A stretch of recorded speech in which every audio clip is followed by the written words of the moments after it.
Welcome, everybody, to the Sheridan Report on the Grizzly True Sports Network, brought to you by MyBookie.Ag. To get up to 100% cash back bonus on your first deposit up to $300, go to MyBookie.Ag and put in the promo code TGT50. Or you can go to thegruelingtruth.com and click on the banner MyBookie.Ag, which will take you right there and give you that bonus also. I am your co-host for the Sheridan Report, Mike Goodpaster, and right now I would like to welcome in my co-host from the Sheridan Report, Bobby Sheridan. How you doing, Bobby? Mike, it's a great day. I'm in Redwood City. I'm going to watch the Giants play the Yankees tonight. I'm hanging out, and tomorrow we're going to go see Tim Flannery and meet some of his buddies and see some baseball friends. Going to be a good weekend, and yesterday we had a 6-1 day on our report, so I can't complain about too much. Nope, but you'll figure out something just like I always do. What do you got?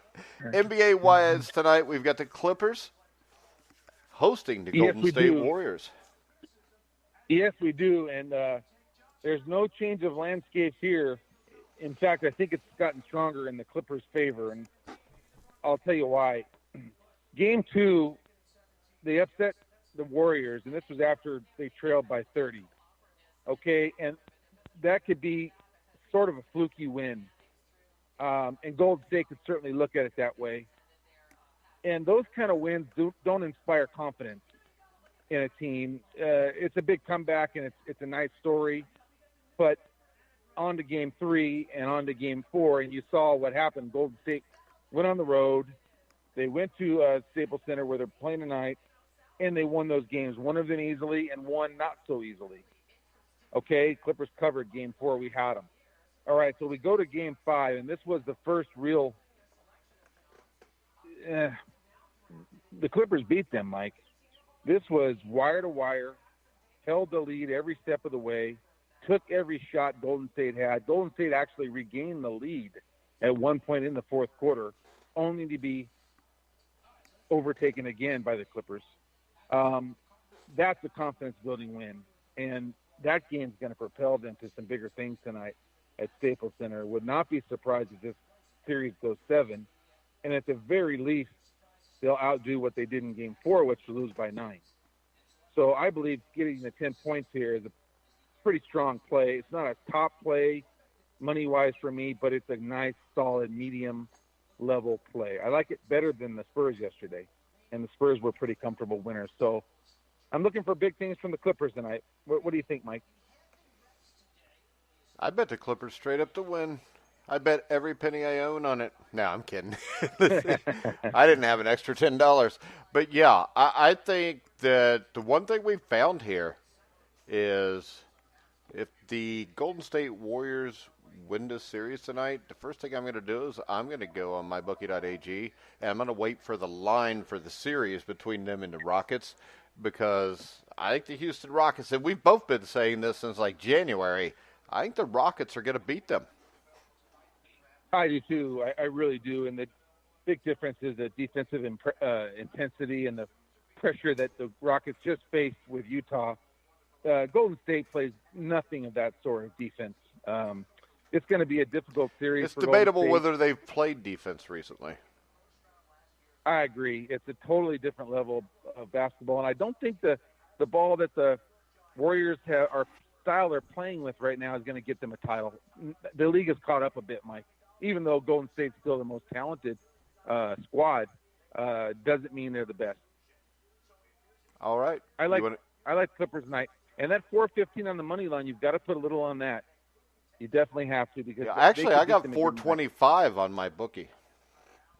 Very good. Very, very good. And I can tell you what I did, just for the hell of it. What did you do? I took the New York Mets with DeGrom pitching tonight. I took the Clippers straight up, and I took the Avalanche to win straight up at plus 125, and a $10 bet pays like 20 to 1. Oh, Mike, you're learning. You're mixing and matching. You're getting value. you're graduating, my friend. You're getting to a point where you're going to start making some money. Someday I'm going to graduate from high school, too. I'm kidding. I actually went to college. I still need to graduate from there, though. That's not going to happen. All right, let's go to the NHL. And I think we've got two interesting games tonight. I think the Avalanche are going to win the series against the Sharks, so I'm going to bet them straight up. And the Hurricanes Islanders, I'm going to wait on, but if I bet this game, I would take the Hurricanes. The Hurricanes are coming off a seventh game win on the road at Washington. The Islanders haven't played in what seems like a month since they swept their series against the Pittsburgh Penguins. I wouldn't be against, just parlaying the two together at plus 125 and 130. But it still scares me a little bit with the Canes. But I'm going to go with the Avalanche. And if they don't win tonight, I'm going to bet them in game two because I think they're better in goal. I think they're going to win the series. Mike, I like your game plan there. You like both dogs, so come out in game one and bet them. Yep. Why wait around? If you like the both dogs in the series, let's come out. Well, I'm not sure that I like the dogs in the Canes series, though, because I think the Islanders are a more hungry team. So that's why I would kind of like to wait to see what happens in game one and then just kind of go from there. That makes sense on that series. If you don't like them for the series, that makes sense. And especially we've seen it how many times where a team sits idle for 5, 6, 7 days. That's not necessarily a good thing. No, usually isn't. So we've seen that in basketball often. Yeah, the only thing that worries me about the Sharks Avalanche is neither one of them's had a long layoff, but the Sharks had a tough seventh game that went to a couple overtimes just a couple nights ago, which I think could wear on them also. I agree. That team's comeback was amazing, what they did in that game. And there's been some controversy that two of the referees from that Game 7 were not picked up to do this next round. I guess there was a really, really questionable call. It was beyond questionable. I mean, it was a high check. He checks him. The dude falls, hits his head, bleeds all over the place, and they gave the 5-minute major, I think, for that reason, which it's a cheap shot, but you can't help the way the guy falls. And it wasn't that cheap. It wasn't like, he hit him with his stick or, I don't know. I think it was a little over the top to go that way, but... Well, I'm glad you saw it and could comment on it further because I didn't know what it was. I just saw a blurb on it. And, Mike, I don't have time to read it. I read so many things that I just pass over it because I'm not, involved with hockey that much. But I'm glad you saw it. And, hey, I don't know what that means, but the game was – Vegas was playing San Jose, so I don't know what happened. All right, Bobby, you want to talk a little Major League Baseball now?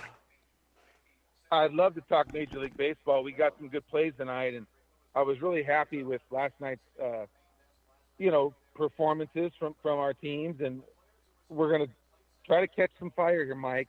Baseball's been inconsistent for us, but I thought we had it getting along, getting there a couple weeks ago, and we had some more inconsistency. But now I think we're getting a better stranglehold. We're a month in, and so let's follow up yesterday right back.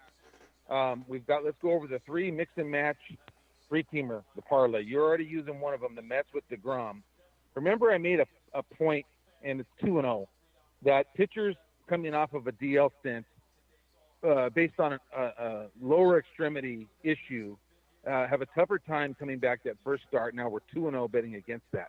That was the left-hander for Tampa Bay, Snell, and that was yesterday, John Lester. Now, granted, Lester pitched pretty well, but Dodgers won it. Yeah. So we got DeGrom coming off of a arm thing, which was more precaution than anything else. He said, "Look, I just didn't have my right routine hitting into my last start, and it messed me up. And sometimes that'll happen." And Mike, I know exactly how that feels, being the next pitcher. That sometimes when you have a couple days off and you don't get to do your throwing routine. I used to have a rule with my players based on my own experience that in season never take more than 1 day off without throwing. Never. That's in season arm care. And DeGrom had 2 days because there was a big rain wherever they were. I don't know if it was Washington or wherever they were. And he took 2 days and wasn't able to throw. And he came back and felt some some discomfort, some fatigue a little bit, but he threw right through it. And they just skipped the start just as precaution. And so he's going to be fine. He's going to be DeGrom tonight, and I liked him in that spot at home against Milwaukee. The next mix and match will be the Cardinals over the Reds. The Reds finished at 2 o'clock in the morning last night, and I really like this pitching matchup in favor of the Cardinals. And the Cardinals' bats have woken up. So the Cardinals are a pretty strong choice as a medium-sized favorite. And then the last of their three-teamer mix and match will be the White Sox with Carlos Rodon over Daniel Norris. I think that's a good matchup for the White Sox coming home to get that win. Rodon is their ace, and I believe he'll get it done over Norris. Norris has been a short inning pitcher who's getting extended now, who has had a pretty good start to his year, but came back to earth a bit in his last start. He allowed, I think, 9 or 10 base runners over 5 innings, which is not a good whip. And I think he's going to have a poor outing tonight. So that's our 3 mix and match. Now let's go straight into our top plays, which are our 3 straight plays with value here. And I'll save the top play for last. So let's go to the Colorado Rockies. They're playing Atlanta. They're on the road. Atlanta finished at 2 in the morning and is coming home now in a homestand. And you know how I feel about that. I like teams that to bet against teams in the first game of a homestand. So I like the Rockies tonight for that reason. But Max Fried is a very, very quality arm, and we're betting against him tonight. But the last time he faced the Rockies, they were without 25% of their offense, who are now back in the lineup, and that's Daniel Murphy and Ryan McMahon, who have now balanced out that lineup. Colorado, when they faced Colorado before and took care of them, the Rockies were in the middle of a 2-11, 3-12 start of their year. And I told you on the air that this team is going to be a player in the National League West. And they've proven me right. They're 8-2 their last 10. And so they're ready to play now, and they've caught their best stride. So I like Colorado tonight at plus 158. Then we go to tonight from Los Angeles. The Clippers will be at Staples Center, and the Dodgers will be at Dodger Stadium. And we're going to bet against the Dodgers. They're coming home, first game of a homestand. Again, that's another tip for you guys. And we like the Pirates because Chris Archer, you sometimes don't get good Chris Archer, but when you get good Chris Archer, he'll give you 7 strong. And the Pirates bullpen is actually better than the Dodger bullpen.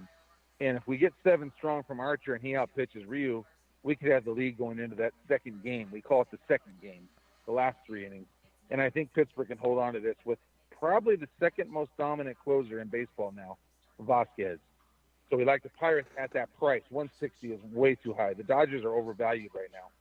And then finally, our top play is going to be the game I'm at. And this is just coincidence. You know me long enough, Mike, that I would never label something a top play because I'm going to it. But I love the Giants tonight. And, this is the Yankees.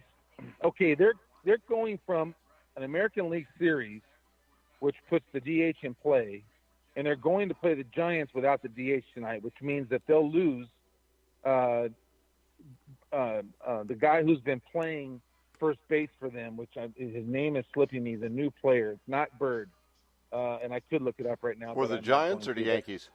No, for the Yankees, who played first base for them the last couple of nights. Oh, I don't know. Yes. Yeah, Vaught. No. Yeah, he played. No, Vaught is first baseman, but he's DH the last 3 nights. He'll have to play. Yeah. He'll have to play first tonight, and they'll lose because he's their best hitter right now. But they'll lose the other hitter. So basically, what I'm saying is the American League team loses a hitter when they go to the National League ballpark, and it's if you look at the Mariners, look what they just did in San Diego. They got swept. This is a team that led baseball in home runs, led baseball in run score. They go to San Diego, get swept, and score like 5 runs in 3 games. They come home and play Texas, voila, 8-14. It's just the way it works. It's weird. But, okay, that's one thing tonight. Advantage Giants. The Yankees, what they really have right now is a scrappy offense and a very, very good bullpen. And if they get quality starting pitching, they're a tough team to beat. So, okay, Paxton on the mound. He's their prize, trade that they got, and he's pitched well. Got the bullpen. But Bumgarner can neutralize Paxton, okay? Giant bullpen can neutralize Yankee bullpen. So the strengths of the Yankees are actually neutralized tonight.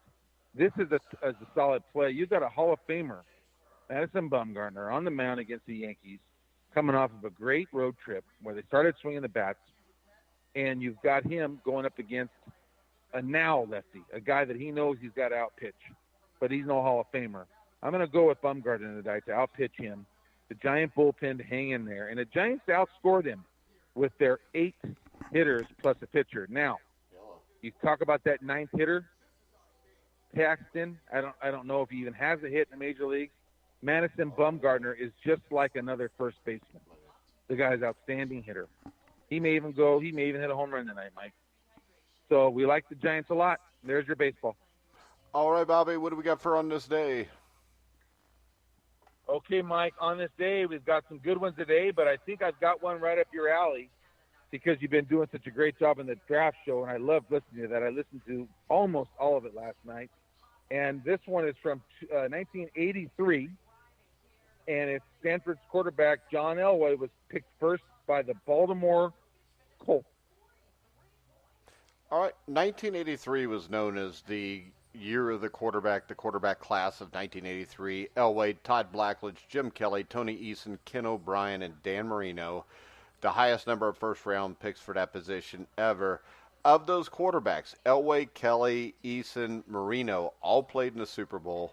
I think 3 of them are in the NFL Hall of Fame, and that was maybe the greatest draft class of all time. Because when you include the aforementioned Elway, Kelly, Marino, a total of 6 players were drafted in the first round, have been inducted into the Pro Football Hall of Fame, and 7 overall players have been inducted. Each round of this draft also contained at least 1 player who was later selected to play in the Pro Bowl. That's every round, from the first round to the last round, and this is one of the last drafts where you actually had 12 rounds. So all 12 rounds, you can find a guy that was in a Pro Bowl at least once. This is also, where John Elway didn't want to be a Baltimore Colt. He was drafted by the Colts, but he used his leverage as a baseball player. He was in the New York Yankees organization. Yankees owner George Steinbrenner, if I remember right, aggressively tried to get a commitment to him to play baseball. And Elway actually used that offer and threatened to abandon football altogether to get the Colts to trade for John Elway to the Broncos a few days after that draft. Few interesting things here. Number one, the Colts were terrible at that time. I think in 81 they went 1-15. 82, I think they were like 2-6, 1-7, something like that. Missed the playoffs, of course. But, of course, after the 83 season, they moved to Indianapolis. The big question here is, if they get John Elway with that first pick and they don't have to trade him and they keep him, would the Colts ever even move to Baltimore or move to Indianapolis? Because you got to figure that would have re-energized a great fan base in Baltimore. It wouldn't have gave him the new stadium, but with John Elway, it may have gave them the impetus for the city leaders to agree to a new stadium. Without John Elway, you still had a morbid franchise. They drafted Art Schlichter in like 80, 81. I think it was 81 or 82. He was a rookie of the year, but then he had the gambling issues, which seems to run in the water in the Cincinnati area. He was from, I think, Washington Courthouse, which is fairly close to Cincinnati, like Pete Rose.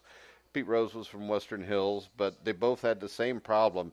That ended Schlichter's career. So the most interesting thing about this 83 draft is it's not what John Elway went on to be, because we could talk about that, whatever. Everybody knows that story. But the story to me here is, would the Indianapolis Colts even exist if John Elway would have just went to Baltimore? Yeah, wow, that's an amazing take on that, and I'm going to say no. I think this. No. I think Indianapolis, they built the Hoosier Dome before they ever had the Colts to try to get an NFL team. I think that they would have gotten an NFL team, but I think the NFL team they would have gotten would have been the St. Louis Cardinals.